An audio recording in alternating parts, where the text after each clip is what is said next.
ভাবি ডাক শুনতে কেমন যেন লাগছে। না আপুটাই মনে হয় ভালো ছিল।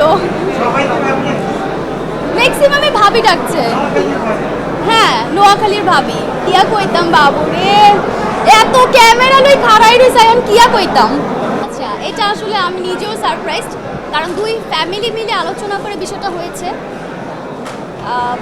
আমাদের মধ্যে একটা বন্ধুত্ব ছিল, তো দুই ফ্যামিলির আলোচনায় ওরা যা ভালো মনে করেছে তাই হয়েছে, আমরা জাস্ট রাজি ছিলাম। একদম একদম খুব মজা করি, সারাক্ষণ মজা করি।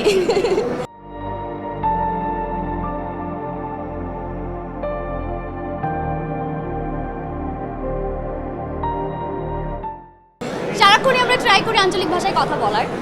যদিও আমি ঢাকার মেয়ে, এটা অনেকেরই একটা ভুল ধারণা যে আমি নোয়াখালীর মেয়ে, না আমি ঢাকার মেয়ে, কিন্তু আঞ্চলিক ভাষায় কথা বলতে আমার ভালো লাগে। টিকটকটা আসলে কে কীভাবে দেখে আমি জানি না, আমার কাছে টিকটকটা একটা বিনোদনের প্ল্যাটফর্ম মনে হয়, এতটুকু।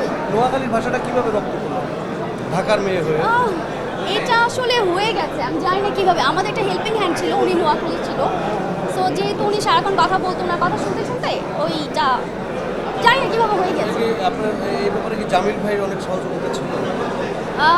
ওনার সাথে কাজ শুরু হওয়ার পর থেকে তো অবশ্যই উনি সেটা সাপোর্ট করেছে, আর তার আগে থেকে ওই যে বললাম আমাদের বাসার হেল্পিং হ্যান্ড উনি নোয়াখালীর ছিল, সো ওই জন্য নোয়াখালী ভাষাটা হয়ে গিয়েছে। প্রথম কারণ হচ্ছে উনি মিথ্যা কথা বলে না, আর হচ্ছে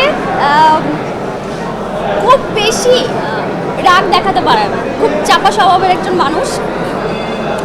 আরেকটা কারণ হচ্ছে উনি খুব হাসায়, মানুষকে খুবই হাসায়।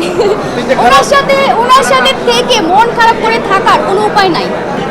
আমি খুবই এক্সাইটেড, আমার এত ভালো লাগছে যে সবার সঙ্গে দেখা হচ্ছে, যাদের সঙ্গে হয়তো মাসে একবার দেখা হয় তাদেরকে সবাইকে একসঙ্গে দেখতে পাচ্ছি, আমি খুবই এক্সাইটেড। হ্যাঁ কিছুটা, কিন্তু ভাবি ডাক শুনতে কেমন যেন লাগছে। না আপুটাই মনে হয় ভালো ছিল। ম্যাক্সিমামে ভাবি ডাকছে। হ্যাঁ নোয়াখালীর ভাবি।